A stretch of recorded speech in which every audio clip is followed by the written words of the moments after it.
बिस्मिल्लाहिर्रहमानिर्रहीम। अस्सलामुअलैकुम रहमतुल्लाहि व बरकातुहू। लाखों करोड़ों दरूद व सलाम नबी करीम सल्लल्लाहु अलैहि वसल्लम पर और आपकी आल पर। आज ये बेटा हमने स्टडी करना है कोरिलेशन में और कॉजेशन में क्या फ़र्क है। तो कोरिलेशन जो है बेटा ये लीनियर रिलेशनशिप है बिटवीन टू वेरिएबल। हम इसे ऐसे भी कह सकते हैं कि interdependence between two variable is called correlation. अब इस कोरिलेशन को मेजर करने के लिए हम जो कोफिशिएंट यूज़ करते हैं उसे हम कोरिलेशन कोफिशिएंट कहते हैं और उसको हम डिनोट करते हैं आर के साथ। और इस आर की जो रेंज है वो -1 to +1 है। अब इस आर का जो बेटा न्यूमेरिकल आंसर है वो रिलेशन की स्ट्रेंथ का आइडिया देता है और उस न्यूमेरिकल आंसर का जो सिंबल है वो रिलेशन की डायरेक्शन का आइडिया देता है। अब देखें ज़रा यहाँ पर आर जो है -0.98 है। अब ये माइनस इंडिकेट करता है कि दोनों वेरिएबल में रिलेशन नेगेटिव है, लेकिन जो इसका आंसर है 0.98 ये इंडिकेट करता है कि रिलेशन बड़ा स्ट्रॉन्ग है। अब दूसरी तरफ देखें कि ये -0.21 है, रिलेशन नेगेटिव है लेकिन ये वीक है। ये वाला -1 के करीब है, इस वजह से बड़ा ही स्ट्रॉन्ग है, और ये 0 के करीब है, इस वजह से यहाँ पर रिलेशन जो है वो वीक है। अब इसी तरह आप इस आर को देखें ज़रा, यहाँ पर आर का आंसर प्लस है और ये 1 के करीब है, तो हम ये कहेंगे कि ये रिलेशनशिप पॉजिटिव है, डायरेक्ट है और ये स्ट्रॉन्ग है। यहाँ पर हम कहेंगे कि रिलेशन पॉजिटिव ज़रूर है लेकिन वीक है, क्यों कि ये 0 के करीब है। यानी जो सिंबल है वो इंडिकेट करता है डायरेक्शन और जो न्यूमेरिकल आंसर है वो इंडिकेट करता है स्ट्रेंथ। अब बेटा आप देखें कि कॉजेशन क्या होता है। अब कॉजेशन ये है कि दो वेरिएबल के अंदर रिलेशनशिप तो नज़र आ रहा है लेकिन वो रिलेशनशिप ऐसा है कि जिसको अक्ल तस्लीम नहीं करती, यानी जिसको हमारा माइंड जो है वो एक्सेप्ट नहीं करता कि ये रिलेशनशिप वाकई इन दो वेरिएबल में हो सकता है। तो ऐसे रिलेशनशिप को हम कॉजेशन कहते हैं। यानी वो relationship by chance numerical answer उनका बड़ा आ गया, न्यूमेरिकल आंसर उनमें अच्छी कोरिलेशन इंडिकेट कर रहा है, लेकिन वो कोरिलेशन जो उनमें इंडिकेट हो रहा है वो हो सकता है कि किसी तीसरे वेरिएबल की वजह से वजूद में आया हो। तो ऐसे रिलेशनशिप को हम कहते हैं कॉज एंड इफेक्ट रिलेशनशिप। यानी relationship between two variable because of third unknown variable is called cause and effect relation. यानी कॉज होगी तो इफेक्ट होगा, उसकी कोई ना कोई वजह हो सकती है। अब बेटा देखें यहाँ पर मैंने कुछ स्कैटर प्लॉट्स बनाए हैं। यहाँ पर ये वाला जो स्कैटर प्लॉट है ये परफेक्ट नेगेटिव कोरिलेशन शो कर रहा है, ये नेगेटिव कोरिलेशन शो कर रहा है। यहाँ पर एक लाइन आ रही है और यहाँ पर जो दोनों वेरिएबल हैं वो एक ख़ास पैटर्न से चेंज हो रहे हैं, एक बढ़ है दूसरा कम हो रहा है, तो यहाँ आर का आंसर -1 है। यहाँ पर जो है वेरिएबल में डिक्रीजिंग ट्रेंड है, यानी ये जो फ्लो है, ये जो पैटर्न है ये डिक्रीजिंग है लेकिन रेट ऑफ चेंज सेम नहीं है, इस वजह से यहाँ आंसर माइनस है। यहाँ पर देखें ये इंक्रीज़ कर रहा है, यानी जो वेरिएबल्स का फ्लो है वो इंक्रीजिंग है, तो आर का आंसर पॉजिटिव है। यहाँ पर भी इंक्रीजिंग है लेकिन ये इंक्रीजिंग के साथ साथ चूँकि तमाम वैल्यूज़ जो हैं वो एक लाइन में आई हुई हैं, तो इस वजह से हम यहाँ पर कहेंगे परफेक्ट पॉजिटिव कोरिलेशन, और यहाँ आर का आंसर जो है वो +1 है। यहाँ पर आर का आंसर जो है वो 0 है। उसकी वजह यह है कि ये कोई पैटर्न शो नहीं कर रहा इस तरह का, ये पैटर्न जो है यहाँ नज़र ही नहीं आ रहा, तो ऐसी सिचुएशन में आर जो है वो 0 है। अब इसको मज़ीद हम आसान करते हैं। देखें ये कोरिलेशन स्केल है -1 से +1, ये सेंटर में पड़ा हुआ है 0।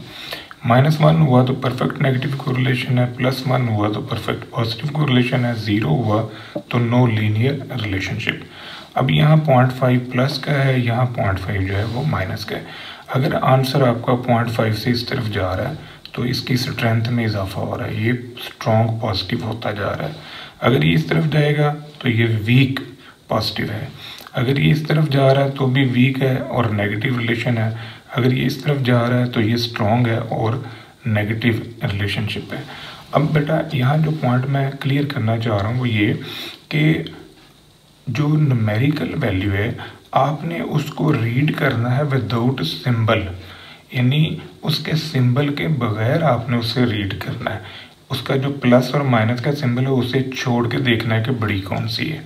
यहाँ पर देखें बेटा, ये आंसर है -0.79 और ये है 0.52। अगर मैं इन दोनों को कंपेयर करूँ तो फिर ये वाला आंसर जो है ना ये इससे बड़ा है, ये पॉजिटिव कोरिलेशन को इंडिकेट कर रहा है, यानी ये ज़्यादा स्ट्रॉन्ग है। लेकिन ये स्ट्रॉन्ग नहीं है।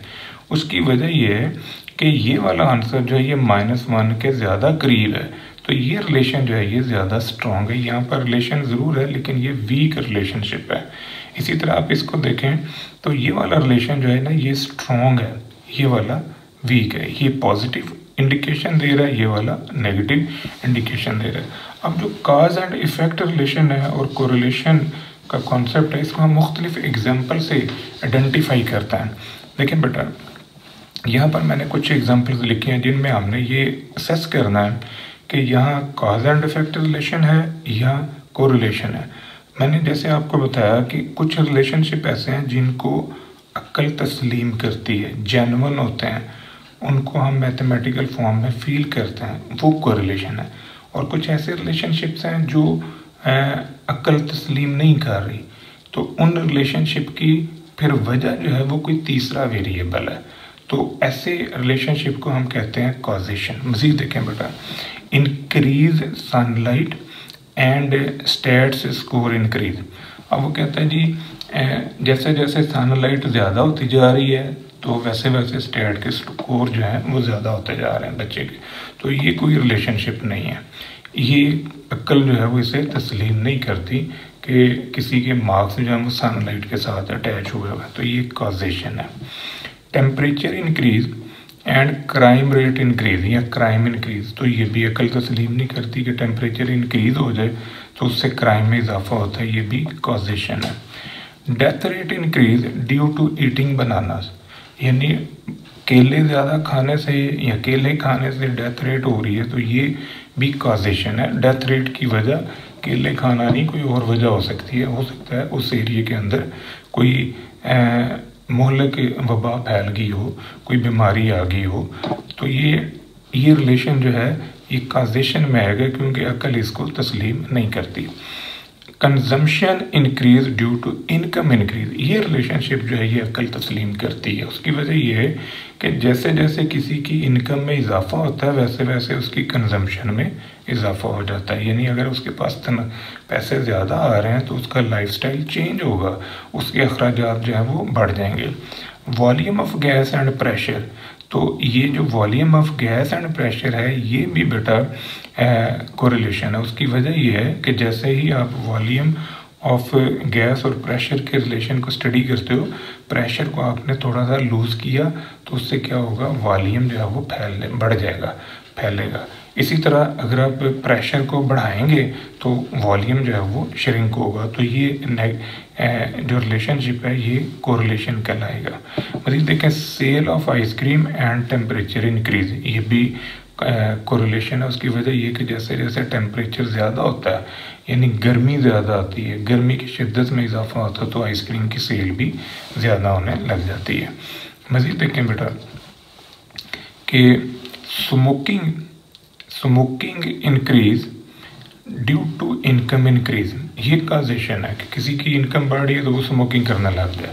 ये कोई ऐसा रिलेशनशिप नहीं है। ये ठीक है कि अफोर्डेबिलिटी होगी तो वो स्मोकिंग करेगा, लेकिन ये कोई जेन्युइन रिलेशनशिप जो है यहाँ पर नहीं है। Sale of bangle increase due to Eid, यानी ईद की वजह से ईद के दिनों में हमारी जो सेल है चूड़ियों की वो ज़्यादा हो जाती है, तो ये कोरिलेशन है। Demand increase due to lower price, ये भी कोरिलेशन है। उसकी वजह ये है कि जैसे ही किसी चीज़ की कीमत में कमी वाक़या होती है तो उसकी डिमांड जो है वो बढ़ जाती है। Increase in marks due to increase study hours, जितना ज़्यादा आप पढ़ेंगे उतने ज़्यादा आपके नंबर आएंगे, तो ये भी कोरिलेशन है। Maturity increase as income increase, ये कोई रिलेशनशिप नहीं है कि किसी बंदे के पास पैसा ज़्यादा आने लग जाए तो उसको अक्ल भी ज़्यादा आ जाती है। ये कोई रिलेशनशिप जो है वो नहीं है, ये कॉजेशन कहलाएगा। Sale of coke increase due to winter, sale of coke increase due to winter, सर्दियों में सेल जो है वो कोक की बढ़ जाए, तो ये रिलेशनशिप जो है ये यहाँ पर होल्ड नहीं कर रहा। उसकी वजह ये है कि सर्दियों में लोग कोक कम पीते हैं। Road accident increase due to traffic, ये जेन्युइन रिलेशन है, जितनी ज़्यादा ट्रैफिक होगी उतना ही एक्सीडेंट का चांस ज़्यादा है, तो इस वजह से ये कोरिलेशन है। Sale of refrigerator increase due to chicken price, अब ये कोई रिलेशनशिप नहीं है कि चिकन की कीमत में इजाफा या कमी हो रही है तो उससे रेफ्रिजरेटर की सेल में इजाफा हो रहा है। तो बेटा ऐसा रिलेशनशिप जिसको हमारी अक्ल तस्लीम करती है, जिसमें जो दो वेरिएबल इन्वॉल्व है उनमें वाकई जेन्युइन रिलेशनशिप जो है वो होल्ड कर रहा होता है, तो उससे हम कोरिलेशन कहते हैं। लेकिन कोई ऐसा रिलेशन जो दो वेरिएबल में आ जाए और उसे अक्ल हमारी तस्लीम ना कर रही हो तो वो बाई चांस हो सकता है, उसे हम नॉनसेंस कोरिलेशन कह सकते हैं, उसे हम कॉजेशन कहते हैं, क्योंकि वो रिलेशनशिप जो है वो अगर आ गया है दो वेरिएबल में तो उसकी वजह कोई तीसरा वेरिएबल है जो बज़ाहिर नज़र नहीं आ रहा, डिसगाइज्ड फॉर्म के अंदर है। ये था बेटा आज का हमारा टॉपिक, दुआ में याद रखिएगा। इंशाल्लाह अगली वीडियो के साथ फिर हाजिर होंगे। फ़ी अमान अल्लाह।